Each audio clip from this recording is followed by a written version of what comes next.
A very good evening, a warm welcome to Dan Really Likes Wine, and a warm welcome for the first time in my newly renovated Dan Really Likes Wine cellar, which has no wine in it as yet. So if I'm sounding a little hollow and there's a touch of echo, my apologies, we're still finding our feet. But I wanted to be in the new cellar because this is a really, really special show. It's a really special month on the show as we celebrate Women's Month and through that, Women in Wine. And this actually turned out to be quite a challenge because I sat down thinking, well, I'll find a pile of women in wine and hopefully I can fill up a few shows. But when you actually dig beneath the surface, you go beyond just your winemakers, of which we have many, and you start getting into your wine writers and your wine marketers and the CEOs of wine estates and the sommeliers and the viticulturalists and so many other people within the broader industry, you start to realize that actually if all the men dropped off the face of the wine planet, it probably wouldn't make that much of a difference. Such are the number of women who are making the wine industry in South Africa tick over. And so right through the course of August, we're going to be celebrating some tremendous women in wine. We do have loads of winemakers, and we've got people from all sorts of areas, from the likes of Siobhan Thompson, the CEO of Wines of South Africa. We've got Jabang Mosana, one of our top young wine writers, joining us at one point. We've got a whole pile of very familiar winemakers like Erica Obermaker and Samantha O'Keefe joining us, Marine Sauls, Caroline Martin from Out at Creation. And we've also got a number of our recorded episodes featuring women in wine kicking off tomorrow when I catch up with Jocelyn Hogan-Wilson, who's making such terrific, such exciting, such inspired wine under her Hogan label. And what you'll find out when you watch that tomorrow is we're rather lucky to have her because she could have been winning Wimbledon and the French Open instead. I'm very glad she went for wine. But we kick off this month of Women in Wine on an almighty high. Two terrific winemakers and two of South Africa's most important, I don't want to say the word influencers largely because they'll kill me if I do, but they do have a huge influence on the world of wine, writing about it, celebrating it, and bringing some of the lesser lights of wine into the spotlight that they shine down from their respective spaces. And I'm really excited to be kicking off with all four of them. One of them is heavily pregnant, so if we lose her mid-show, it means she's gone into labour, and I'm hoping if it's a boy, it'll be Dan. We've also got a surfer and a Nerdhook farmer, and we have got our inner city wine experts. A great combination. A warm welcome to Carla, to Bubbles, to Malu and Trizanne. Lovely to have you all on Dan Really Likes Wine. Thanks for having us. Well, let's give deference to the one who's got the label ward on speed dial at the moment. Carla, lovely to have you on the show, and such an exciting time for you with a little one just around the corner. But before you rush off to add to the next generation of winemaking talent, I think the first two questions anybody will ask when it comes to chatting to you is, one, how do we pronounce the name of your wine brand? And two, where on earth is Malgus? Yeah, so hello everyone, it's really nice to chat to you. Heavily pregnant, yes, but luckily not in labor yet. I have to go, I'm sorry. But yeah, Sijnn, that's how I pronounce it, Sijnn. So I think my name on the tag is Insane. Yeah, on the Khoisan used to call the Breda River that we're on, they used to call it the Sijnn. So, and it means river bank or river direction. So very authentic to the area that we're in. And then Malgas, before I started working there, I didn't even know where it was. I just knew it's about 2 hours away from Stellenbosch and 2 hours away from my my boyfriend who used to live in Albertina, which I don't think a lot of people either know that place.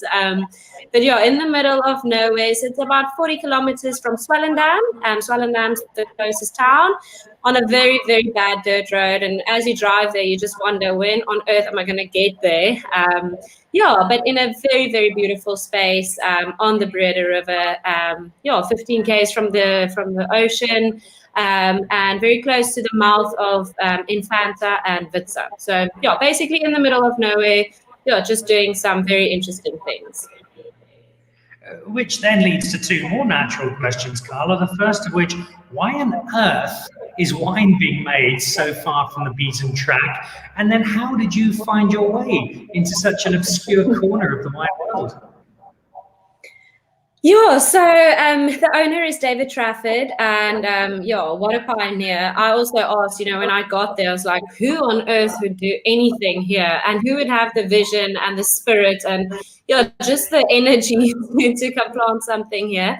But yeah, him and his wife, David Trafford owns his own winery, the Trafford Wines in Stellenbosch, and yeah, they were in the same position that I am now. I think Rita was pregnant, and they had their first, I think their son was 2 years old, and they just wanted to escape and just be normal again. And so they went to Malgas, and yeah, there was a piece of land for sale, and yeah, I think David was a sucker for another adventure.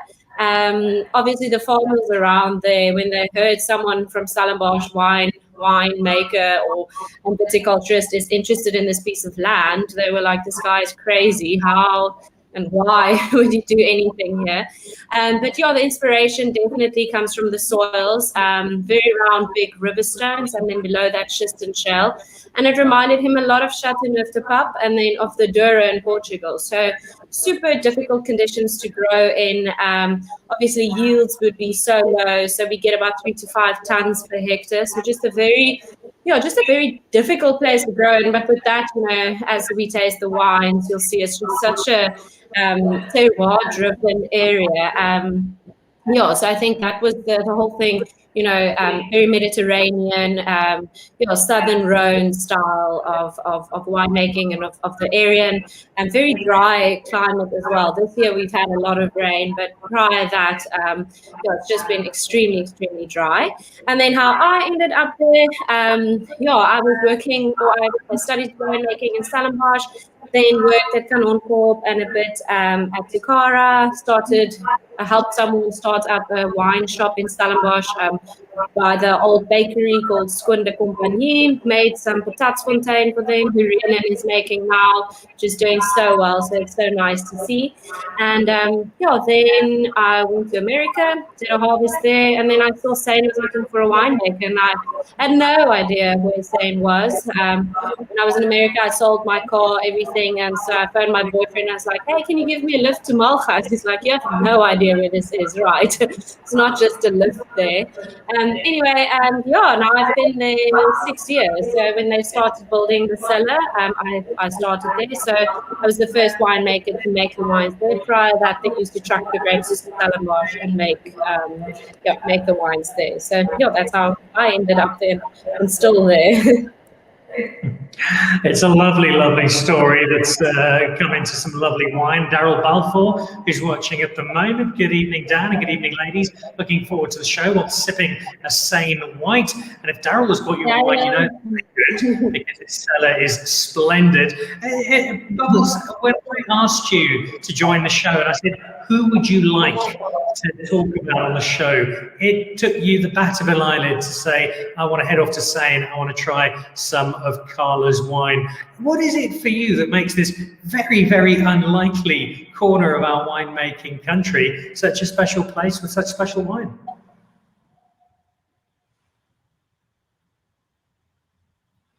Oh, for me. I thought you were asking Bubbles. Is it for me? Yes, that's for Bubbles. So Ronaldo, over to Bubbles, please. There we go. Yeah, for me, it's just, this is what is so interesting about wine. It's just, this is an untouched area that no one's ever heard of, and yet there are some amazing wines coming out of it. And that's what's amazing about wine. It just keeps on unfolding and keeps on new stories and new producers and new areas just keep on coming out and producing these new stories that just entice people. And I think I'd just been to a tasting and just sort of tasted these wines when you had asked me, so it was fresh on my mind, and I was intrigued to learn more and taste more. So I've only just discovered them as well. I've always heard about them, but I've only recently discovered them, and it's just one of those things about wine that I love. That's the stories and the unknown places and people that come out of them, and it's just intriguing.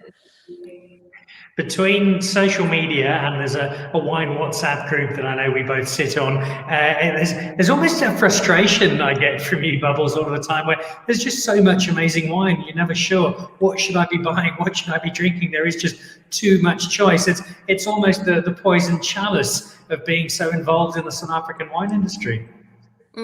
Absolutely. There's a lot. I mean, we mustn't complain, but living in a wine producing country makes it very easy to do what we do and be passionate about wine, because there's a new producer around every corner and new wines to taste. And I think living in Cape Town as well, we're especially spoiled. So yeah, never a shortage of wine here. That certainly is, and we're going to be trying that same wine in just a moment, and also trying wine from our other producer. Now, if the first area, Mulgus, is one you've probably never heard of, let alone thought about when it comes to wine, our second area is one you'll almost certainly know about. You just might not think of it as a wine area. It doesn't quite sit with Bordeaux or the Napa Valley or the Loire or Margaret River as a well-recognized and established part of the wine world. And it's not quite wine of origin, but it is wine getting produced down in Noordhoek and Kommetjie. Trizanne Barnard has got Malu Lambert alongside, probably the two most famous people in the broader Noordhoek area. Trizanne, let's kick off with you, and welcome to the show. Lovely to have you with us. Studied in South Africa, made wine all over the world. You traveled absolutely everywhere. Back to Klein Constantia, onto Anwilka. How did the journey get you into Noordhoek? Hi, Dan, and yeah, thanks for having me. So I in Wilka, I mean, I was actually living in Somerset West at that time when I actually started my own business. And my grapes are from very diverse regions, but at the point of living in Somerset West, both my husband and I were working for ourselves, and we kind of needed to make a move, and we literally just took a finger and dropped it on the map and dropped it on Noordhoek and decided, okay, that's where we're going to move to. Also because the one prerequisite we had was that we don't want a traffic light between us where we live and the surf break. So Noordhoek was a great one for that. And then we moved actually down further, even closer to Kommetjie. But my grapes are not from here. My grapes are from Elim and Swartland, and from Odendavidshoek and Sondagskloof. But I just rent space from the Noordhoek winery. So that's how I ended up in Noordhoek, and why I live in Kommetjie. I have to ask you about the surfing, because the number of times we've had a really good wine interview interrupted by a winemaker going completely off-piste and insisting on talking about breaks and barrels and wax and other stuff I don't really understand, whether it's the Newton Johnsons or half of the Swartland. What is it about winemakers and this surfing gene, Trizanne? Dan, I think it's well, I think, winemakers are just in general probably quite in tune with nature, be it land or mountains or ocean. And I think the raw power that we get from the ocean, the influence it has on our vineyards and our topography and terroir, I think there's just this affinity. And, we make a lot of wine in our ocean areas. So it kind of it's a natural thing, in the Western Cape for winemakers to be surfers. They probably became surfers before they became winemakers. And like me, then I go and look for vineyards closer to the ocean. So kind of takes me a little bit closer to other surf breaks. And I think it's just, it's that affinity for the ocean, for nature, and what it brings into our wines. I mean, the ocean has incredible influence on wines, so, and me to make wines, to express that, that's what I do. That's what I love. It brings two versions of me together in a bottle. I suspect, like many of our surfing winemakers, it's the winemaking that gets away of the waves from time to time. But I'm very glad that it does, because the results are spectacular. As your guest at home today, well, I'm sure attest to, Malu, it's lovely to have you back on the show, and also very special to have you join us. When was the first time you came across Trizanne Barnard and her wines and her wine story? Hi, Dan. Thanks for having me. So first of all, I had to choose Trizanne because she's clearly a woman making waves. Oh, you know. So I had to. Put that one in. The first time I came across Trizanne was actually at Cape Point Vineyards. I was doing a profile on her for Wine Magazine, and she was like knee deep in grapes or something, and it was very noisy, and I was trying to interview her and I couldn't hear her, and eventually we just left the cellar and had a lovely lunch overlooking the ocean, of course. And I got to know her, and from then I followed her career quite closely, and what I love about Trizanne is that she sets out, she's an explorer. She goes out to like these really kind of wild and windswept places like Elim and Agulhas or Sonderskloof. And I like that sense of exploration and that sense of, you know, opportunity and just striking out there to make it. And I think that's something that when it comes to South African winemakers and women winemakers in particular, we have to realize there's a lot of opportunity for women in this country. And I think Trizanne has made the most of that. She certainly has, and she's done what I think a number of very well-known, very celebrated winemakers are doing at the moment, which is instead of the "I've just got an estate, this is where I make wine," picking those pockets from all over the place and now bring them home to Noordhoek. So I'm sure there's just a little bit of local bias, but on top of that, some fabulous wine. When you look at both of our winemakers at the moment, how exciting a time, Malu, for you as a wine writer do you feel it is for women making wine in South Africa? Hugely exciting. I mean, your other guest, Charla, I've just written a story about. I've also written her up in the latest issue of Decanter, along with Trizanne. So both of these women on the show are in this article I've written for, you know, the world's best wine magazine. So it's really quite exciting. And, you know, I don't seek out women because they're women. I think that's a bit cynical, but women just happen to be quite dynamic and interesting, and you know, they are many times telling the story. So, yeah. Stories we love to share, stories which you tell so well. Let's head back and just make sure that we haven't had the arrival of a little one yet out at Sijnn. I see there are a couple of people who are watching. Lisa Harlow saying, "I now know how to pronounce Sijnn. Just ordered some of Carla's wines last week. Can't wait to try them. You won't be disappointed, Lisa."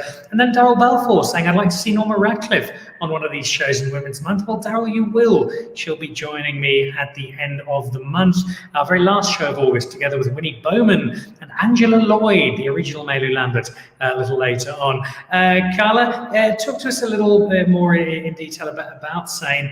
It's a space where, for people who perhaps don't know quite so much about wine, and I'm probably one of them, the ground, the terroir suggests that this is really not great for growing anything, and yet somehow with wine, that can often be the different case. Explain to us in simple terms why terroir that really is so unforgiving is actually allowing you to make such great wine.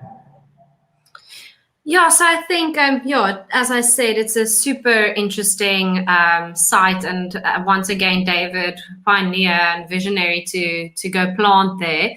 I think one of our main focuses his focus was to plant sustainably and to plant things that would survive with climate change. I think everyone's super aware of climate change, and I've certainly in the past 6 years that I've been there, I've definitely seen it's been just extremely, extremely dry, very little rainfall. Like 2019, 2018, we saw about 180 millimeters of rain, which is absolutely nothing. So I think, David wanted to plant things that would survive climate change and, just future sustainable planting. So the things we planted there, some interesting varieties. And I think in the beginning, it was, is it going to work? Is it not going to work? He put a lot of effort into, into researching, what cultivars would work. And so I think, the groundwork was done really, really well. The soils were prepped. And as I said, I think the soils are the most important thing with what we're doing at Sijnn. And as you said, so unforgiving. So I think it's just been a very interesting journey, and we're definitely coming into a place now where we know what's working, nothing, we haven't had to rip out anything as yet. So that's also super encouraging to know, what we're doing is actually working, and just getting extremely low yields, so 3 to 5 tons. We're definitely investing a bit more in our soils now because it's so little rainfall. So we're doing some mulching, just making sure that what we have there, that we really look after it and make sure that we make the best of it. Our philosophy is to create the best wines from this area, and I think it's super interesting. If you taste our wines in a lineup, you'd either think it's old world or it's you won't think it's South African necessarily. And I think we aren't trying to be the Southern Rhone. We're not trying to be another country or trying to replicate anything.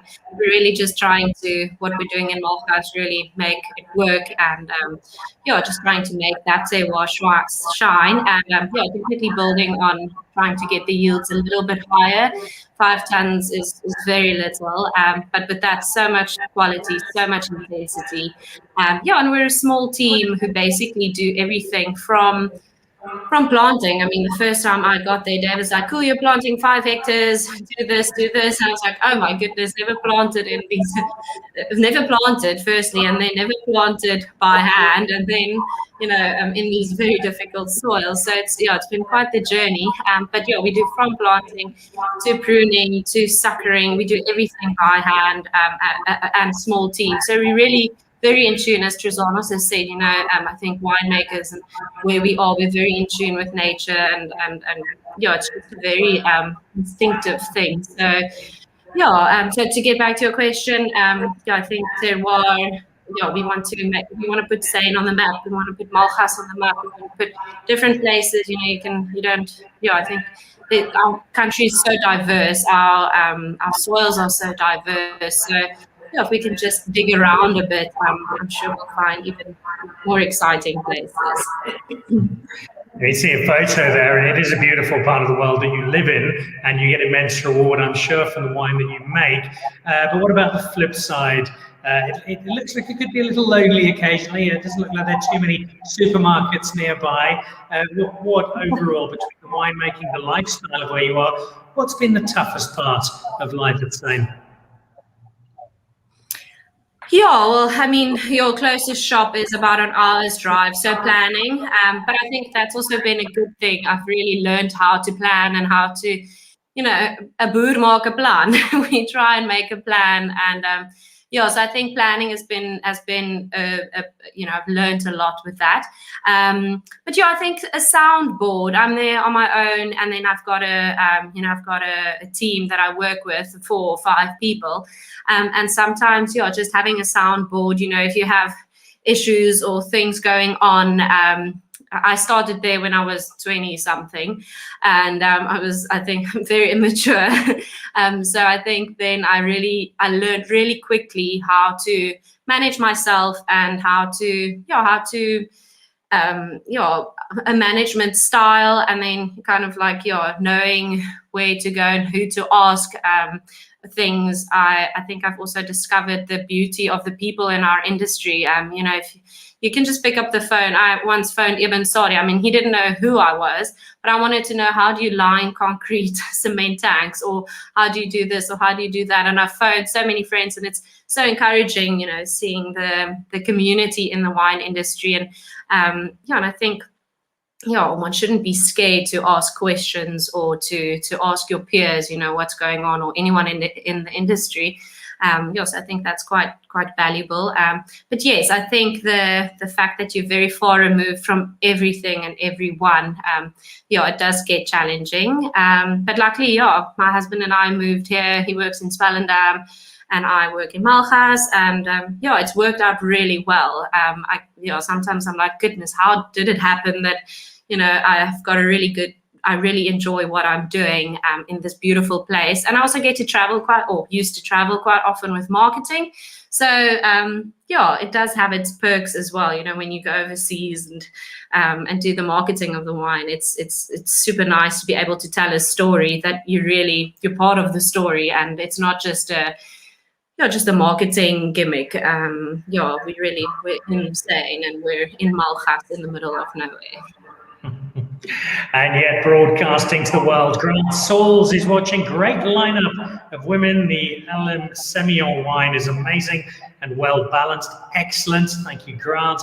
And Elizabeth Barnard, and the old traditional industry of wine. Very exciting to see the profile of women being raised and acknowledged. Bubbles, the stories that we hear, there's a great example here from Carla. I think is such an important part of the fabric of South African wine. We're competing with wine from around the world when we go international. You've got Well-Read Wine magazine, which if you don't read it, you should be, because it's a trove of not just great opinion, but fascinating stories. How much do you feel it helps our South African wine industry to get a foothold in the world, that we've got not just amazing people like Carla, like Trizanne, but also the incredible stories that come with them? I think, with wine all over the world, stories is what sells. It's difficult to sell. Apart from Well-Read magazine, I also am a wine merchant for my day job. So I sell wine every day, and if a wine doesn't have a story, it's very difficult to sell it. People want to have that, be in touch with the human aspect, and and see where this has come from, and it's a unique selling to tell the end consumer as well. If there is some on the floor, they want to be able to tell the story. And I think that's very important, not just in South Africa but all over the world. But in South Africa, we've just got something a little bit more unique to offer. We've got a lot of history, a lot of diversity in our terroir and in the people and history. We've got a lot to offer from. Compared, we bridge that in between the new world and the old world, which is quite interesting. It's not when all the vines and the history of wine is we've got a lot to offer. Do you think, because you've got a bit of a global perspective, do you think we're getting our telling of these stories right to the rest of the world? And if not completely, what do we still need to do to make sure that people's understanding of the wine that we have is matched by our ability to showcase it to the world through that prism of storytelling? I think Brand South Africa has done really well over the last few years. I mean, it's definitely starting to reach lots of different markets all over the world.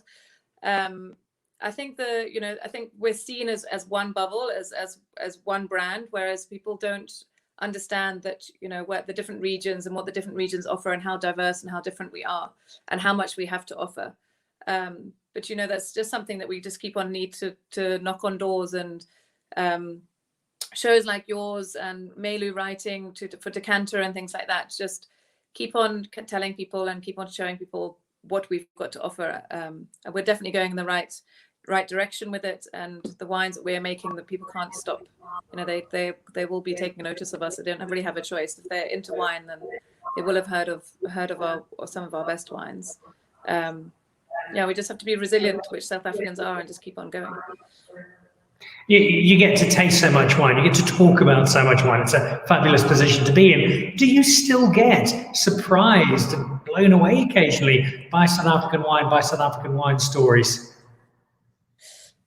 Absolutely. I think the wonderful thing about South African wine in recent history is that we've stopped trying to mimic Bordeaux or Australian wines and Australian Shirazes. We've tried making our own identity now, and we're starting to say this is a South African blend. It's not a Bordeaux blend. This is a South African wine, and be proud of our roots and what we're doing. And I think I love that. I love those stories. That we can just be proud to be South African and be proud of what we've got, and we don't have to copycat other winemakers and other wine regions across the world. Just be proud to be South African. I think it's great, and there's never an end to the stories of the different winemakers and producers out there. There's just so much going on. It's wonderful. It is indeed. Malu, I want to pick up on a similar thread with you as the intergalactic young global wine writer of the millennium. We're seeing you writing not just Decanter, Jancis, you write a lot of stuff for her. You pop up all over the place. These South African wine stories, which you just get under the skin of so often and present so beautifully. It almost seems like there's an unending supply of them, and that we've got almost as many narratives around South African wine as we do brilliant wine to take to the world. Yeah, you've identified the problem here. I am extremely time positive.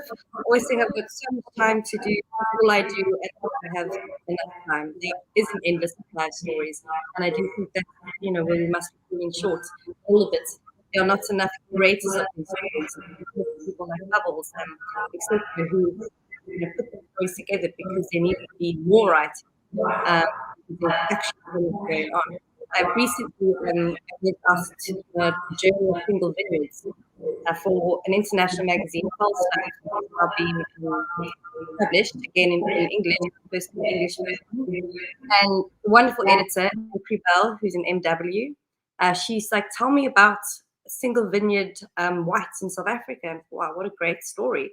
And I went up to Bosman Vineyards, up to the Optionos Vineyard, which is a very old vineyard. And I drank the Sijnn in the vineyard with the winemaker.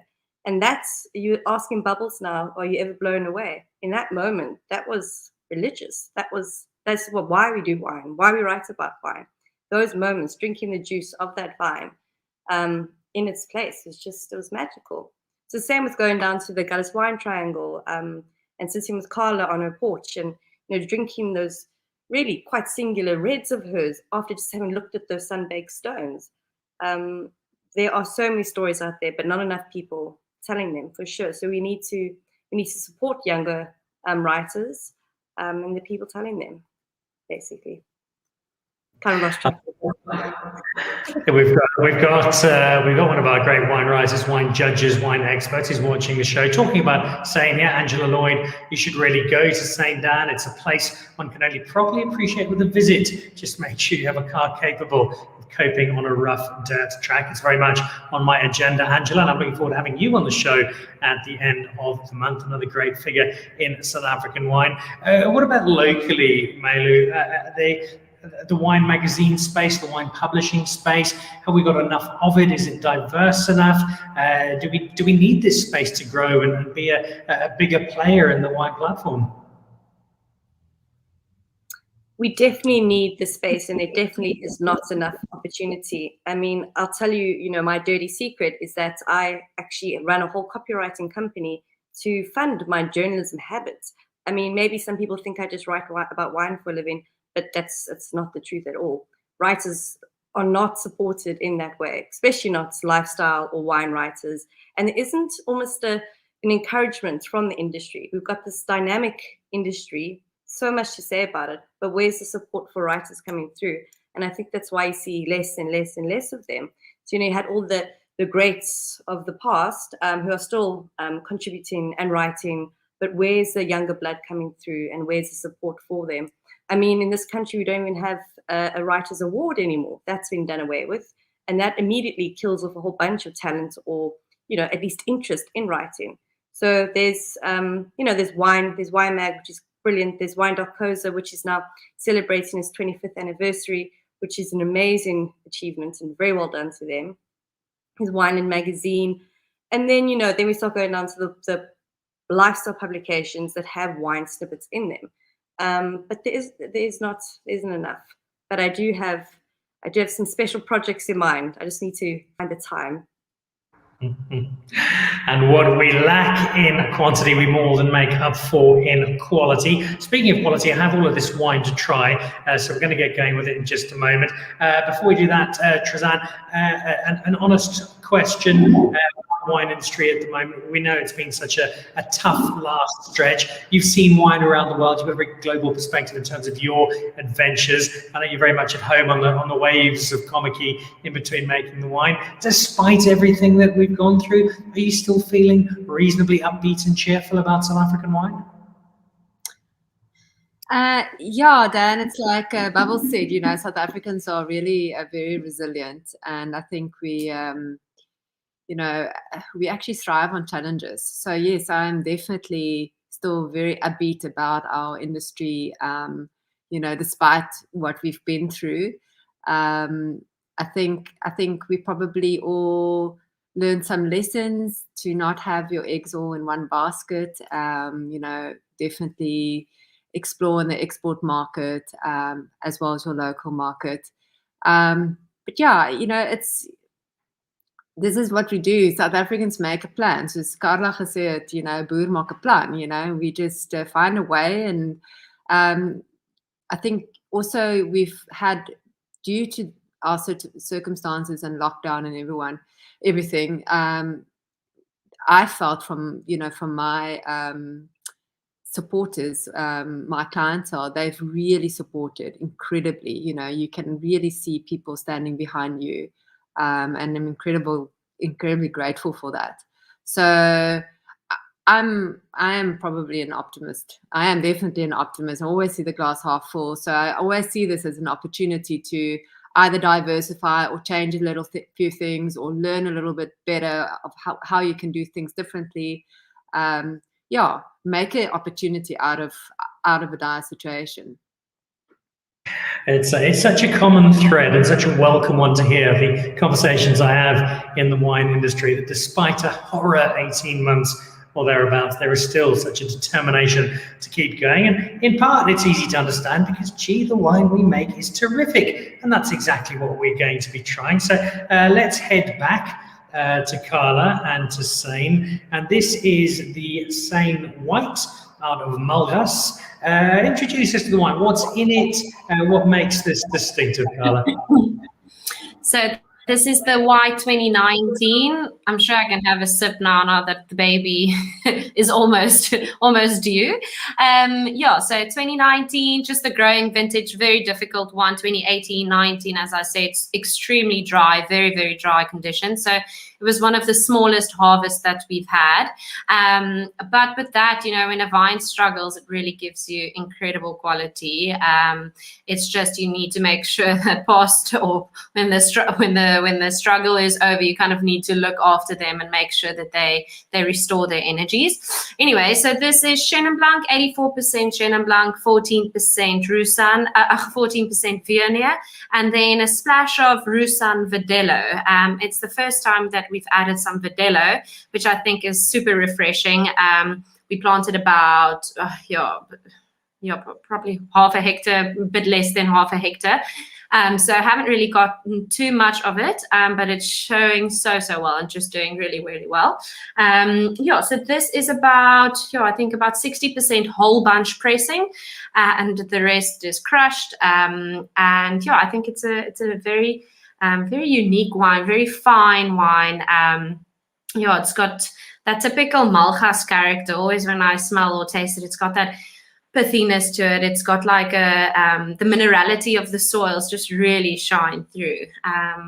So very low yields, as I said. So I think we only made about 800 cases of 12 of it. Quite a small quantity. 13.5% alcohol. And I think the whole bunch pressing has definitely played a role, and in just making the wine quite lean and austere, and quite focused. So I'm definitely trying to find the balance of the whole bunch and the crushing component, and trying to, crush it at the right time, or with the right percentages. But I think quite a beautiful wine. When we bring it into the cellar, we do everything in the vineyard. We do sorting in the vineyard, bring it into the cellar, and then we either press or we crush. Then we ferment it in barrels, and it stays on its thick, creamy lees for about 9 to 10 months, and then we bottle it. So I think quite a beautiful wine. I love the natural acidity in the wine. So we don't add anything, no yeast, no acid, no nothing. No filtering, a little bit of bentonite fining, so a very natural way of making wine. And I basically taste through all the white barrels and then pick the best ones for this blend. A comprehensive covering of the wine. I love the fact there's only a tiny bit of Verdelho in this, but it does make its presence felt in the very best possible way. Bubbles, if the wine basically is all down to you, because you decided you'd like to try these, I've got no doubt you're going to be happy with this. Give us your take on the white from Sijnn. I love this wine. I think it's very unique. I mean, it's from a extremely unique terroir, so it's not really surprising, and it just shows, the diversity that South Africa can produce.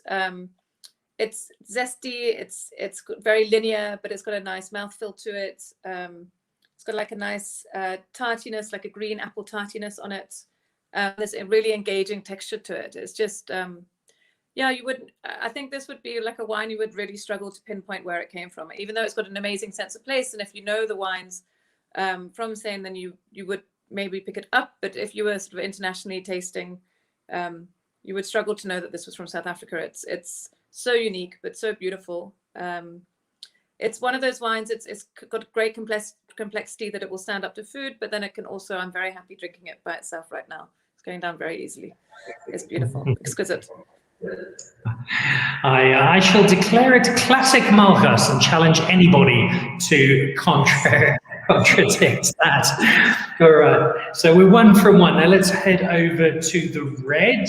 And I can tell you, Carla, that when my mother was in labour with me 20 odd years ago, she was told by the hospital staff in Northern Ireland that she needed half a pint of Guinness a day for the strength and the iron it gave her. So I reckon a glass or 2 of wine should be absolutely fine, especially if it is as good as this.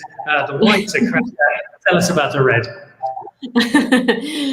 So I'll finish the bottle tonight then, and I'll give you feedback tomorrow and call the baby Dan.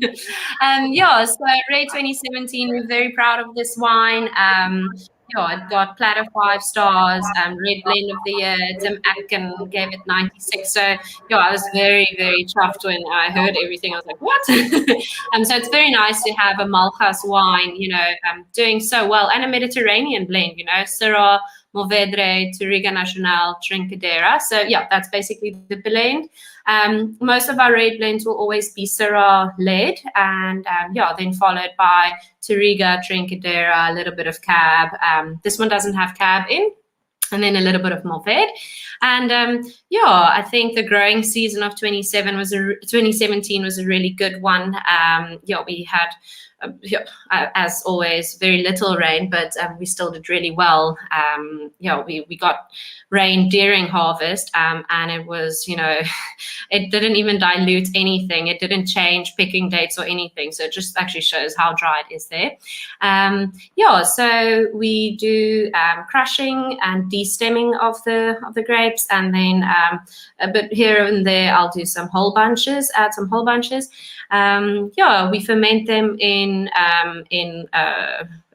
open top fermenters, and then we press them, and they go into 2 to 5 liter barrels, about 20% new oak, and then after malolactic fermentation we transfer them to 700 liter barrels.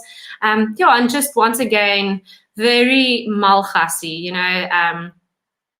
You know, I think, as Bubbles also said, you know, if you'd had it in an international lineup, you wouldn't necessarily say it's South African. You definitely think a bit more old world style. But I think, yeah, I think it's a really, really nice wine. And I think we're definitely getting into a space where we're fine-tuning what we have on the farm and what we're working with. And I think me as a winemaker, I've also definitely grown, and definitely I have a bit more confidence in what I'm doing. So I think I'm definitely fine-tuning the way we're doing things. Yeah, so quite a lean, structured wine, but also for 2017 drinking really, really well.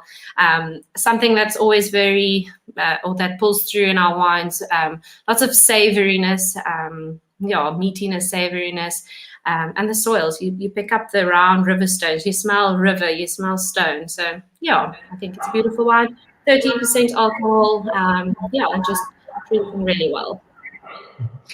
In 100 years' time, Carla, when Malchus is one of the central winemaking stretches of the world and there are estates everywhere, tourists will stop and doff caps deferentially to the statue of Carla in the centre of downtown Malchus once it's all up and running.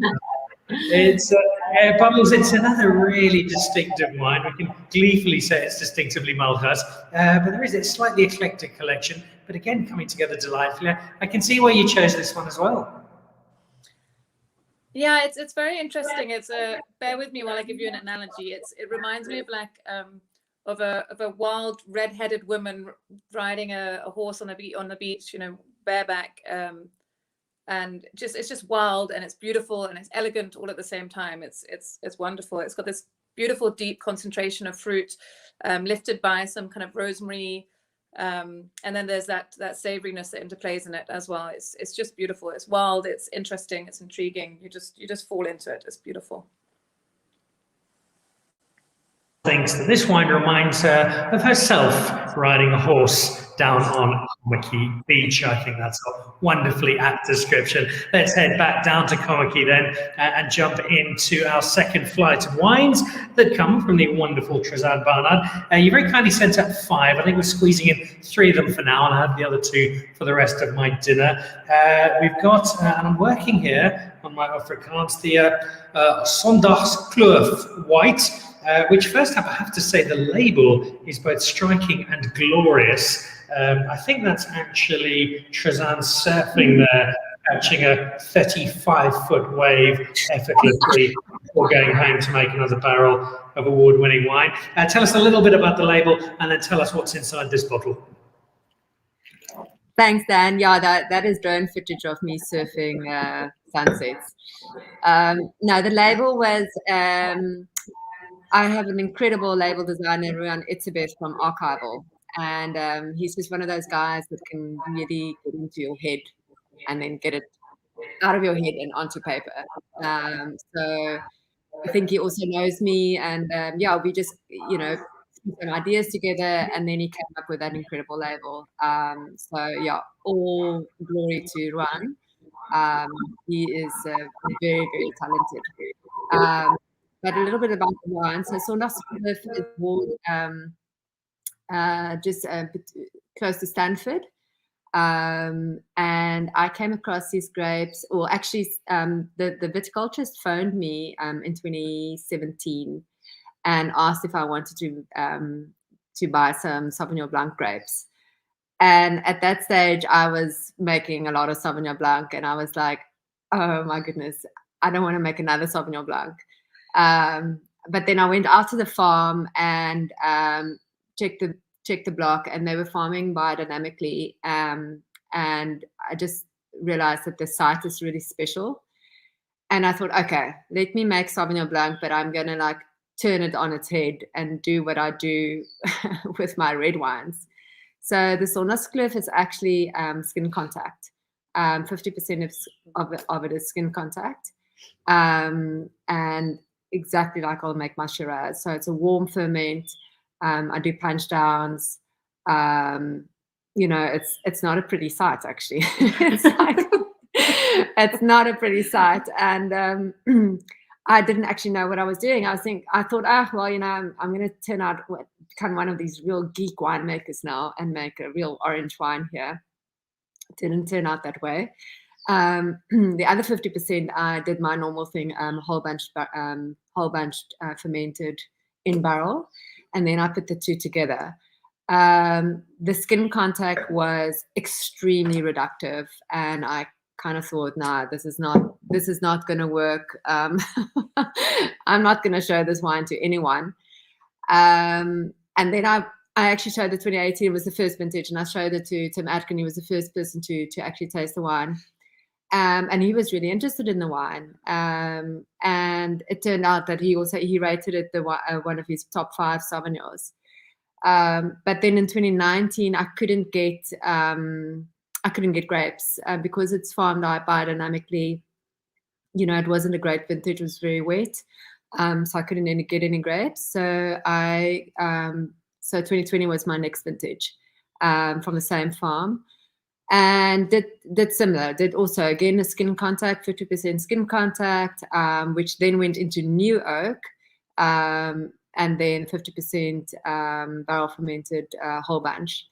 And I think this wine, it is obviously a bit of a fancy footwork in the cellar.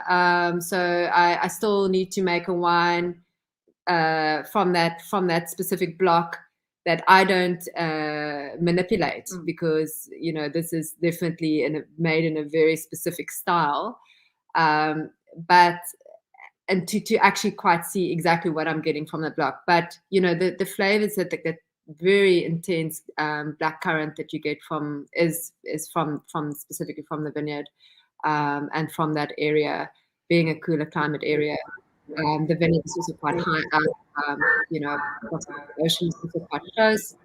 So yeah, it's definitely something that I decided to, just do something different to it, not making my hundredth Sauvignon Blanc exactly the same. Let's make a red wine Sauvignon Blanc. So yeah. Well, the results are so striking. There's an acidity to this. It almost makes your eyes water a little, and it just has you plunging straight back in for more. It is such a good one. Does it, Malu, get the Janssens Junior seal of approval? It most certainly does. I just tasted for the first time today as well, and it really jumped out of the lineup. Trizanne is known for her purity of style, and it's something she's become quite famous for. And then this, when we were speaking about it before the show, she was like, I made it in a hot and bothered kind of style. And I love that. It's after the surf, when you're sitting there and the sun starts beating down and you get a bit hot and bothered. I like it a lot. It's definitely the geekiest wine out of the lineup. This you're going to find at Leo's Wine Bar, serving a little tumbler, little plate of olives, that vibe. Yeah, it's lit up my imagination for sure. All right, it is a delight. It is one of three. Let's jump through the other two nice and quickly before we wrap up the show, if we may. Trizanne, tell us, first of all, a little bit about your Chardonnay, and again, more great levels of our winemaker out catching waves, and then a wine that I get the sense Michael Fridjon almost baths in this stuff. He talks about and so excitedly. It was the Old Mutual Trophy overall winner last year. This year picked up another great big award. So two terrific wines. Give us the snapshot introduction to the Chardonnay and to the Reserve Syrah. Okay, so Chardonnay, like I said to Malu, she asked me when did I last make Chardonnay, and it was literally in 2004. We bought a place in Stilbaai about 7 years ago, and I was always intrigued with that area and with the soils and the temperatures. I mean, it drops really quite cold down there. And then when Günther Schulz moved over from Plano to Balea, I contacted him for grapes, because I really thought that there's a potential out there for incredible grape growing, and also because the soils are limestone. It was my first year buying the Chardonnay from Günther. I also do rate him as a winemaker and as a viticulturist, as a farmer. So I do. The one thing that I do is I surround myself with brilliant people. That is my secret to success, is really to really have incredible people around me, farmers, whatever it takes. So the Chard is, it literally isn't fancy footwork. This is literally the grapes that's given me this wine. Being limestone, the vineyards are in between Heidelberg, Riversdale, and Vermakelijkheid. So it's quite high up on our south coast. I did just normal whole bunch pressing and barrel fermentation, and on the gross lees until I basically got ready for bottling. So on the winemaking side, not a lot of fancy footwork.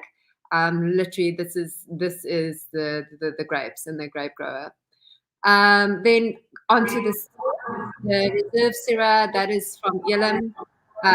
This is now, I don't know how many years that I've been making this wine. It's taken me quite a while to understand these vineyards and to also create a cool climate Syrah. I think in the early days, I used to push for super ripeness, and then kind of realized along the way, well, I'm actually kind of not doing the cool climate justice by pushing for super ripeness, because I actually got phenolic ripeness earlier on, and started picking earlier, and then suddenly you create more elegant wines, more refined wines, and more expressive of the area when the alcohol is not that high. And this Syrah, I get it from two specific farms. The one block gives me that intense peppery character, but it's not. I don't get the structure from that block. It's a vineyard that actually struggles quite a bit. It's not on the best soils, but it's got that beautiful white pepper character. And then my other block is where I get the structure from. So there's definitely quite a lot of blending going on with this wine. But again, it's very much the Elam terroir at play here. And the growers, what they do. I'm not a grower myself, so I'm in the hands and the mercy of them. So yeah, I'm just fortunate to work with really incredible people and great sites. Let's see if the expert agrees. Malu, you've had a glass of both of them. What do you make of them? All right, so the Chardonnay, earlier we were having a conversation. I don't really like winemaking tricks like too much batonage, that buttery, milkshakey kind of wine thing happening. I think you have to be clever with batonage, and actually Trizanne has before in fermentation, where general practice is to do afterwards, and you just stir up that yeast and you get all those buttery flavors. But I don't like them because they often mask the fruit flavor profile. But by doing them in fermentation, actually really well integrated flavor profile, because I like a bit of richness and richness that sits on top of the fruit. So with this wine, it's beautifully integrated. The site's still expressed. So yeah, and I love the name. I'm still actually just trying to pronounce it here. And I think I just want to make a comment on wines. This is like a hot debated word, right? It's the new minerality is salt. So a lot of people are arguing about what salt means in wine, and what is a salty wine. But if you taste her Sauvignon specifically and her Syrah, there's a distinct saltiness, especially on the finish. And it's not just because they're growing close to the sea. I think that's maybe a bit of a myth. But it's possibly something to do with the wind concentrating the grapes. It's possibly something to do with the kinds of soils. It's possibly something to do with how they struggle to all the areas she chooses. It's very hard work for vines. So that saltiness, I don't know where it comes from. I don't think anybody does right now, but it's a distinct line through her wines. And even the Chardonnay has that saltiness to it.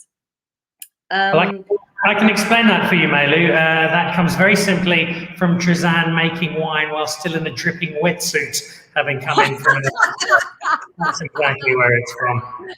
Dan, you just gave away my secret there. Oh dear. Guys, we're almost at the end of the show, so sadly we're going to have to wrap up. I could do another hour and more of this very happily. It is such a joy chatting to all four of you. Very quickly though, as we celebrate Women's Month, just 30 seconds from each of you, and I'll start with you there, Trizanne. Young woman watching this at the moment thinking, I might want to go into wine. What are your words of inspiration or advice to a young woman in the winemaking side of the business? Just go for it. Believe in yourself, and it's an incredible industry, and there's a lot of support out there, and just follow your dream. If it's I did it. And I had to ask myself for 5 years straight, what am I doing? What am I doing? Because you doubt yourself, but eventually you make it. And you just have to really fiercely follow your heart and go for it. Which, of course, is exactly what you've done. Malu, international global millennial wine writer of the... I lose track of all these titles you've got. What's your word, your line, your carefully crafted phrase of advice to the young woman in wine rising? Number one, get Dan Nicol in your corner, and then you'll get like brilliant introductions like that all the time. My other piece of advice is to get educated. I'm in the WCT program. I'm doing my diploma now. And I think another little comment to be made about women in wine is that the leading educators in wine in this country are all women. We have Lorraine Geldenhuys from Elsenburg. We have Kathy Marston, who's now on the MW path. We have Kathy van Zyl, who's also an MW. We have Heidi Dumini, who's a Cape Wine Master. So our education in wine is led by women in this country. So if you're really interested in wine writing, you have to know what you're talking about. So go get educated for sure. And then write. If you want to write, start writing. My first job, it was as an intern at a magazine, and they said they didn't have a job for me and they definitely were not going to pay me. So I said, it's okay, let me do it. So I waitressed all night, I studied all morning, and I wrote all afternoon. I had a lot of energy. Don't know how I did that, but it's what I'm not advocating working for free. I just want to say that because I think a lot of people can take advantage of you, but seize the right opportunity at the right time and work for you. Go for it. That's right. Yeah. You're a wonderful example to young wine writers, male or female, and it's always a delight to read what you do put to paper. Bubbles, you've got a bit of a dual role here. You're selling wine, you're also writing about wine. From your years in the industry, for young women looking to follow in your footsteps, what would your word of advice be to them? I think it's the same with anything in life. If it's your dream, you must follow it. Work as hard as you can, smile as hard as you can, shout as loud as you can, so you get recognized and get seen. And just be efficient and be on it and have fun, and that will take you where you need to go. I don't think it's too complicated. I don't think in the path that I've traveled, it definitely hasn't been a disadvantage that I've been a female. It's been a boys' club. It's definitely more males than there are females in the line that I've been in. But that hasn't been a disadvantage at all. So don't let it deter you. You just keep going and keep smiling, and you'll be fine. I love the inclusion of fun, such an important element, and one we often set aside a little as we get very serious and focused on all this stuff we must do. Having fun is very important. Let's wrap up with our almost a mother on the show, Charla, as we finish off. A wonderful journey, and I love the story that you've told us this evening, Charla, from everything you've been through making wine in this very alien part of the winemaking world, everything you've been through. What would your counsel be for the next generation of Charlas coming through? Yeah, I think to not be scared, to jump, to really just take the leap, jump, and yeah, to visit people, go visit Trizanne in Kommetjie, go ask her, like, if you're scared of something, like, how did you manage it? Or come down to Malgas and I'll show you around. And yeah, I think reaching out to people is so important, and the community out there of not just women winemakers or writers or sellers or whatever, the men also play a part, and like just reaching out to people and asking questions, and it's a scary world, but I think when you're young, you can still make mistakes, and you can still, that's the time you should be learning and not trying to think you know everything. So I think jump, don't be scared, and communication, chatting to people. And as Malu also said, education. I think it's really important, read. The internet is full of things, read her stuff, ask around. I think there's so much information readily available. Use it to your advantage. Yeah, so jump. Wonderful advice from 4 women in wine. The only piece I can add to it is something that both Malu and Bubbles neglected to include, which from their perspective is taste 10 to 15 different bottles of wine a day, then have lunch, and then do the same again in the afternoon and see how the rest of your day goes. Last few comments coming through. Angela van der Lloyd says the Afrikaans press is much more supportive of wine than the English press, especially in the Western Cape. Baie dankie Angela for that. As she jumps into Afrikaans and other things. Helen Nicol, my dear mother, who's watching this show on her 4th bottle of wine of the afternoon, tell Charla the Guinness story is actually true, and it's probably got a lot to answer for. Thank you, mother. Angela wrapping up. Great show, Dan, and a wonderful initiative for August. Well, again, Angela, we can't wait to have you on at the end of the month. And Dean Totham, who joins us right at the end. Hello from Winership Wines UK in London. Thank you for the support. Guys, to all of you, thank you so much. Kicking off now Women's Month on Dan Really Likes Wine quite brilliantly. Charla, good luck. Let us know when little Trizanne Bubbles Malu arrives, or possibly it's just Daniel Dan. But either way, best of luck. And thank you for joining us. Bubbles, always a delight to have you. And I've withheld calling you Mildred for most of the night. So I think I've done thank you. And Trizanne and Malu, I know you guys are off for a late evening surf. Do enjoy it. And thank you so much. It's always a pleasure having you on the show. To all 4 of you, enjoy the rest of the evening. And thank you so much for a very special edition of Dan Really Likes Wine. Thanks, Thanks, Dan. Yes. Thank you. So there we go. Two brilliant winemakers, two brilliant figures in the wine world combining to give us so much and running through all of that beyond the knowledge and the excitement. It's just a passion that all four of them have for wine. It is infectious, and it is not alone this week. Tomorrow you will see on Dan Really Likes Wine a really cool tasting with Jocelyn Hogan-Wilson. I sat down with her last week in the Bannock Valley and discussed her journey via university in Texas and a tennis scholarship to making terrific wine here in South Africa. And then on Thursday, it is Women in Shannon. Ina Smith headlines a show that includes Cordelia out at Bosman, Mariette at La Belle Rebelle, and Elisma at Olifantsberg, as we talk the Shannon story from the perspective of some wonderful women in wine. We've got so much happening this month. It's a month I'm really excited to have you all part of, so please do join us again on Thursday, and in between make sure you're stocking up, buying plenty of wine and supporting what, as you've seen tonight, is just such a fantastic South African industry. Big thank you again to all four of our very special guests. We'll see you tomorrow with our weekly episode with Jocelyn Hogan-Wilson, and back live again on Thursday with some wonderful stories of Shannon Block. Enjoy your Monday. Good night and cheers. To join the Pick and Pay Wine Club, simply SMS your smart shop number to 36775. It's absolutely free, and you'll get for yourself 3 times the smart shopper points on every bottle of wine bought. You'll also get a 20% discount on 10 different wines each month, a 25% discount on a case of wine, and a Magnum, some terrific competitions and invitations to awesome events.